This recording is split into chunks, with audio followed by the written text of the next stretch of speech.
I'm going to talk to you about becoming inclusive, both from my personal journey of becoming inclusive, a person who's been researching this topic, a person who's lived this, and a person who's struggled with this. So I typically teach this as a semester-long course. So I'm going to talk fast. Put your seatbelts on because I've got 25 minutes to share what I'm about to share with you. So, the ROI of becoming inclusive. Can you all see that? Which of these would you like to have? Just shout them out. All of them? Okay. Shout them out. Come on, don't be shy. Increased job satisfaction and retention. Increased job satisfaction and retention. Increased trust. Yes, creativity, innovation. Organizational justice. Yes, desire from outsiders to join the team. So, where did I get this information from? Our team has been looking at inclusive leadership for the last 5 years, which is a follow-up to my research that began in 2009. We poured over 300 pieces of published research, and we looked at the impact of inclusive leadership and the attributes of inclusive leaders. So this is the impact, over 300 pieces of published research. That's huge that we found out this is the impact of inclusive leadership. And so this is why you should care about this, right? Because I don't know a nonprofit, for-profit, a community, an entity, anything that wouldn't want to have this happening, right? So when we talk about inclusive leadership, it's always good to talk about what exactly is diversity, what exactly is inclusion. Most people think of diversity as the green layer. But diversity is so much bigger than that, okay? That's the model of diversity that we use. Diversity isn't about those other people and you're not included because you're a white guy. Have you ever felt that? Diversity is about every single one of us. We're all different on multiple levels. The intersectionality of our differences. Throw in power. That's the issue you have. That's what makes it challenging. So, everybody's okay with diversity and inclusion, right? Okay. I'm going to ask you a question. If you're a parent, who do you not want your child to bring home as their future spouse? If you're single, who would you be most afraid to bring home as your future spouse? Because the answer to that question is the invisible block in your personal ability to be inclusive. This is a question I ask my students at the beginning of every semester for the last 10 years that I've been teaching at University of Nebraska, Leadership and Diversity course. Students identify this. We go through a whole host of emotional intelligence things for the first 6 to 8 weeks. They write a paper, they identify this population, and they meet with me. Then they have to learn more about the population.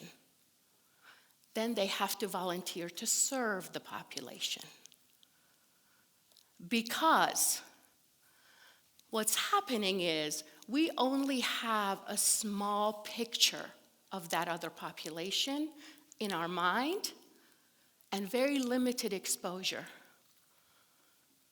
And so until we come face to face with that and really understand that, our DEI efforts will fall flat. As organizations and communities, I've seen this happen over and over again. Post George Floyd, a whole host of organizations hired chief diversity officers. Now, nearly 3 years later, guess what? Those CDOs are leaving because of the roadblocks. Because when an organization says we want to be diverse and inclusive, they don't really know what that means. And the leadership of the organization wants it to happen outside of them, something other people do. It isn't about me. But I'm here to tell you that becoming inclusive is an inside job. We looked at what exactly needs to happen in order for inclusion to exist. 2 core human needs had to be met. I belong, and that my uniqueness is seen and valued. When both of those are high, inclusion happens. If it's anything else, any combination of that other, you see what shows up. Assimilation, exclusion, and differentiation. Not true inclusion. So, if diversity is the mix, inclusion is what we want, how do we achieve that? The process is becoming inclusive. Okay, so what are the attributes of inclusive leaders? Again, 300 pieces of research on this topic from global research we looked at. Not only did we see the impact, we also saw the attributes. Some of these you already heard. Courage, empathy, humility, authentic leadership. Jay touched on servant leadership. Authentic leadership, the 4 core constructs of authentic leadership are self-awareness. They showed up strong in this research. Moral reasoning, which means my decisions, I have to answer to a higher power, whatever that is for you. It isn't your boss.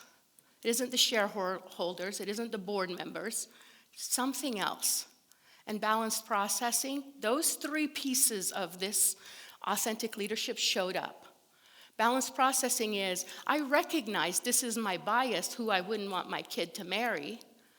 Now I'm making this decision on financial distribution, hiring, engagement. How is that decision influencing this decision? Collaborative change maker. Change maker is about identifying non-inclusive practices and having the courage to speak up and making sure it doesn't happen. I'll give you an example of that from my own life. I was shaking in my boots when I did this. I was sitting about back there. It was in this setting. Faculty, staff, administrators from all 4 campuses of University of Nebraska were here. We were looking at the grand challenges that we needed to address. And the 5th person that came up to speak was Dr. Susan Fritz. And she was talking about how the University of the Future, these are the top 10 things needed to happen. 5th was diverse and inclusive. The first person that came up to speak that day, white male. 2nd person, white male. 3rd person, white male. 4th person, white male, brought a panel of white male. Right?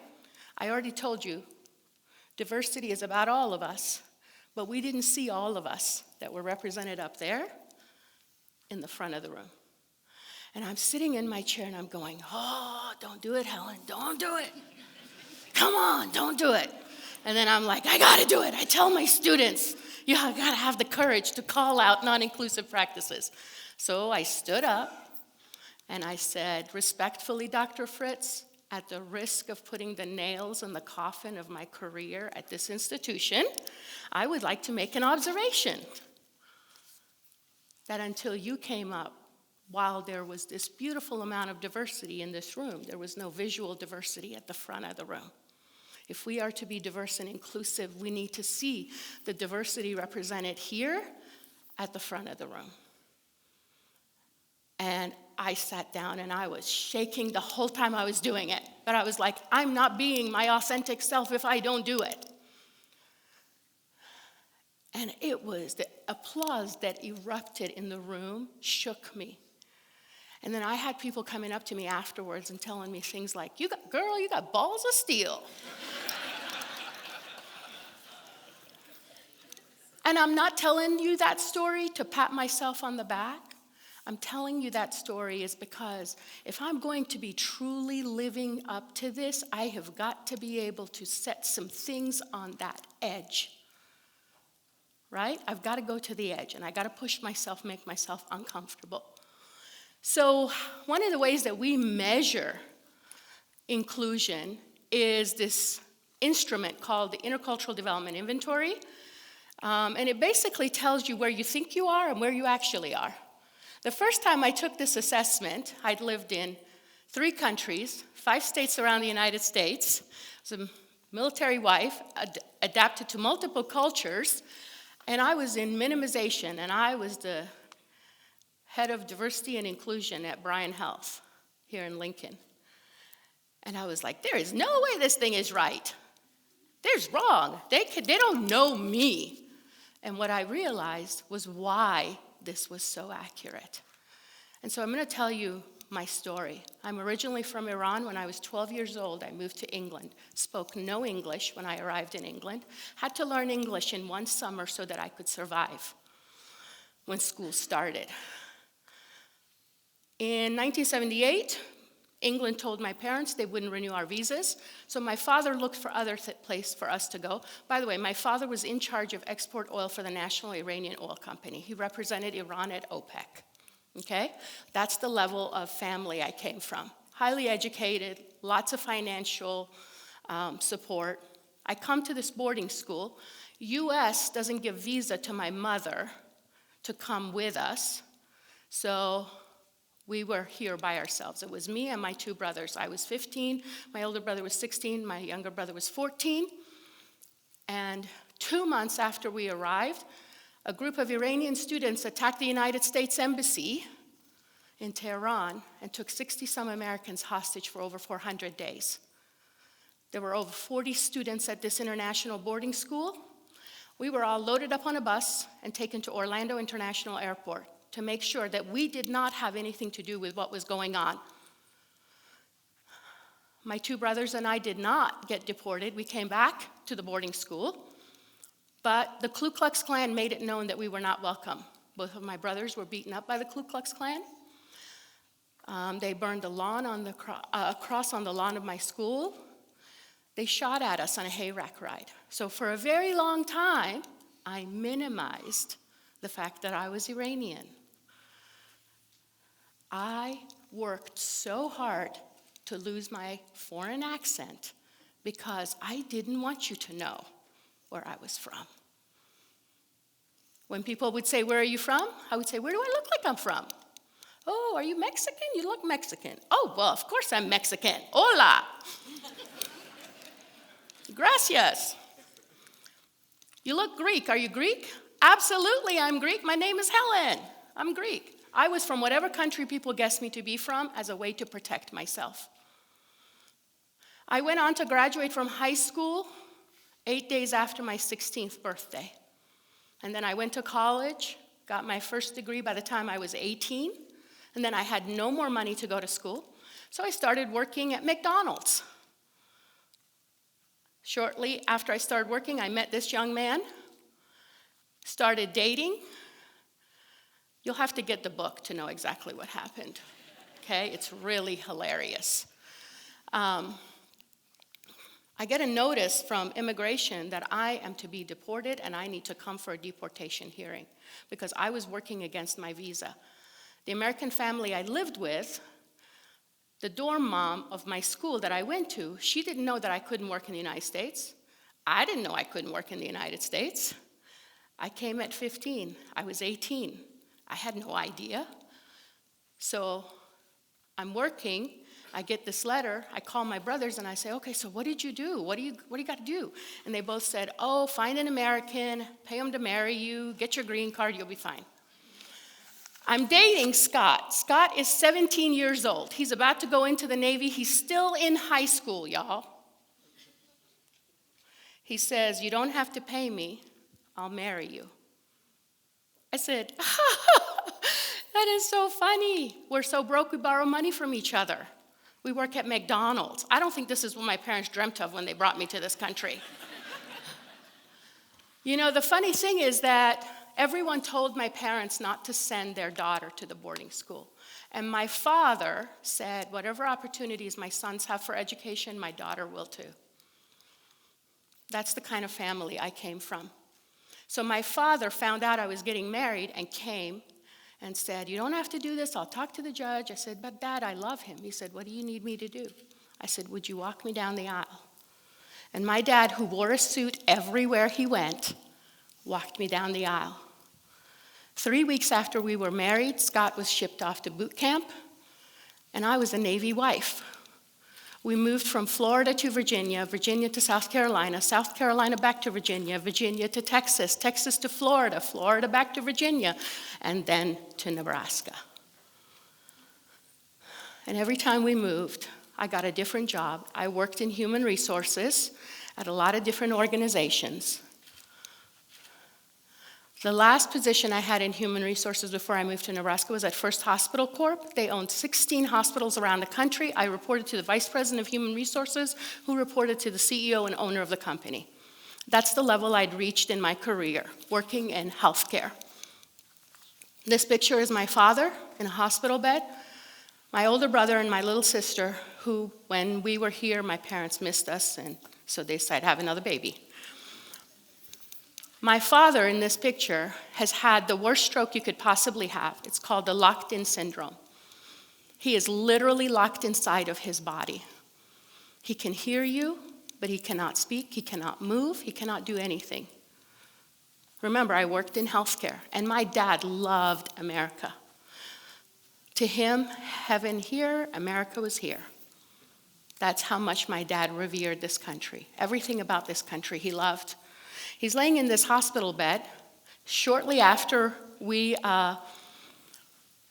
has the stroke, we find out he can't comprehend any language except Farsi, which is our native language. So I'm speaking Farsi, I'm interpreting for my father, and nurse comes into the room. She gets frustrated because there's interpretation going on, and she says under her breath, I wish they would learn to speak English. It would make our job so much easier. Oof. That did something in me. It was like somebody stuck a dagger in my gut and was churning it. All those years of me being nice, hiding being Iranian, everything, it was like, I am no longer putting up with this. I walked out of that room. I didn't hit her, but I verbally assaulted her. And I'm not telling you that to say I'm good for doing that. I'm telling you that because it was a turning point. That's what made me want to do this work. I went back to work, and I'm telling my boss this, and my boss says, Helen, you're moving. Why don't you go back to school? You're smart. Get an education like your dad wanted you to, and do something about it. My dad died on February 19th, 1992. I became a citizen of the United States on March 16th, 1992. March 16th, 1992. That was last week, y'all. Right? Thank you. Yesterday was the Iranian New Year. It's a celebration of joy over sorrow, of light over darkness, of new birth, new generation. I started working, moved to Nebraska, I went to school, got a degree, started working at Square D, then I started working at Bryan Health, and I led their programs. I'm going to speed up because I don't have much time left. And this story happened that led me to want to research this. I had gone around all over the state, and I had said, come to Bryan Health, we will meet your cultural needs. So we had a 12-year-old boy that was hit by a truck, life-flighted to our trauma center. And when the family was approached to tell them that their son was brain dead, the family was devastated, as you would be. And the trauma chaplain that worked with this family was served on our diversity council. And the model I showed you earlier, I was in minimization. He was all the way to adaptation. And what he did was what led us to meeting this. When the family was asked about organ donation, the family responded with, we will agree to donating the organs of our son if you agree to having a family member in the operating room at the time of the retrieval of the organs. This was an unusual request. This was against hospital policy. It wasn't against federal or state law, which is, based on my work, had been our precedence. If it's not against federal or state law, we would meet cultural needs. When we said yes to allowing that to happen, because our chaplain engaged the conversation with the family by saying, help me understand what makes this important to you. He didn't say, I'm sorry, it's against hospital policy. He said, help me understand. That beginner's mind, that curiosity, that willingness to learn. He asked that question, which led to us being told by Nebraska Organ Retrieval System that that was the first time in all of the 25 years that organ donation had been going on in the state of Nebraska that a Native American family had consented to donating the organs of a loved one.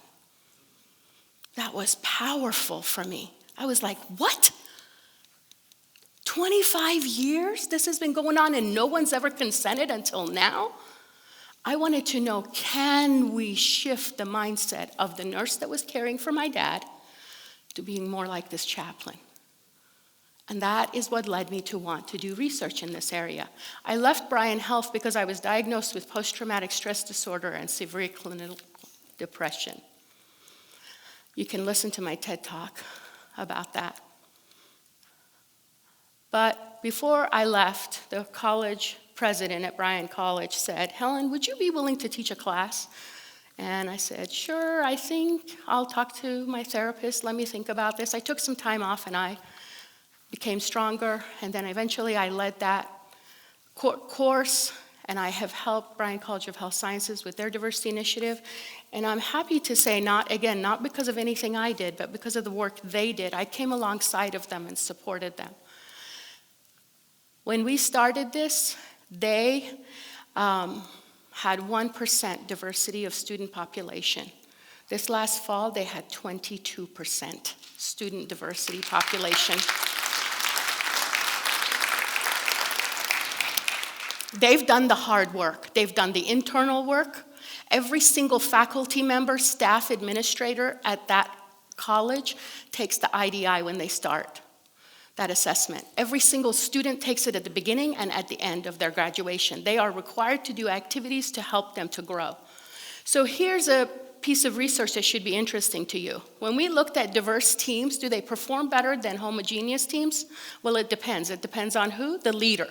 If the leader sees the diversity, the differences as an asset to the team outperformed. But if they didn't, if they saw it as an obstacle, the team underperformed. A lot of organizations focus on either commonality or difference. They will have employee resource groups, or they will focus on this core value, culture. Who we are, what we're doing, what are we about. What I'm here to challenge you with is you have to work on both of those. Otherwise, commonality leads to conformity. Having just employee resource groups without a strategic approach to DEI leads to fragmentation. DEI efforts flatline. If your DEI efforts are only about training and development, you're going to miss the boat on it altogether. DEI efforts have to be tied to the strategic goals of the organization. Why do you exist? What is it you want to accomplish? And how are your DEI efforts helping you do that better? I don't have time to go into the neuroscience of this, but what I will tell you is the most important thing for you to take away from that slide is it's hard work. It doesn't just happen because you want it to. It doesn't just happen because you answered the question who you don't want your kid to bring home as a future spouse. I will tell you that pain pushed me into this work. Pain pushed me into this work. I had to do a lot of work to get to that adaptation level because I had to do a lot of undoing of all those years of, I didn't name my sons Iranian names. I named them Jonathan and Alan. By the way, I married that Scott. We will celebrate 40 years, July 8th of this year.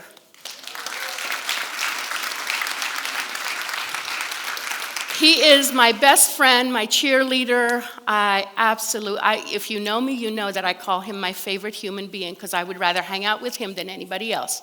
No offense to any of you, but he is my favorite human being. We are as different as night and day. In fact, he was just in Africa killing things, and I was here growing moths to become butterflies.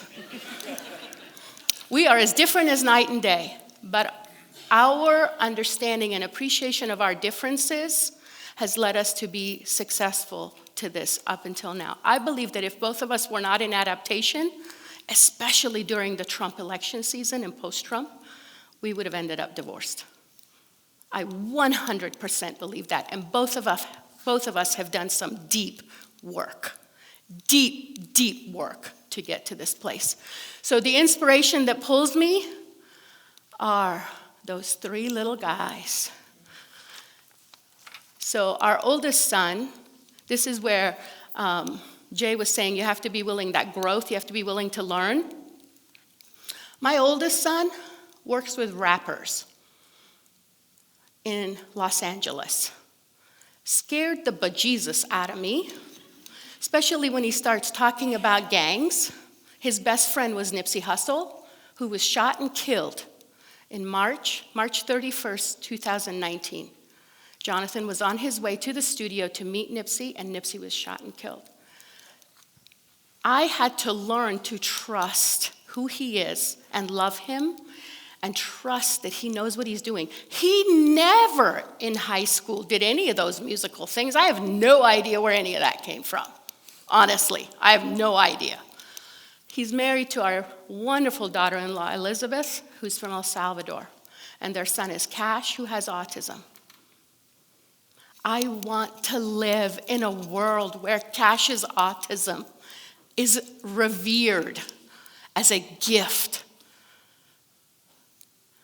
I want to live in a world where my youngest son, who has been diagnosed recently with epilepsy and cannot drive, does not lose his job.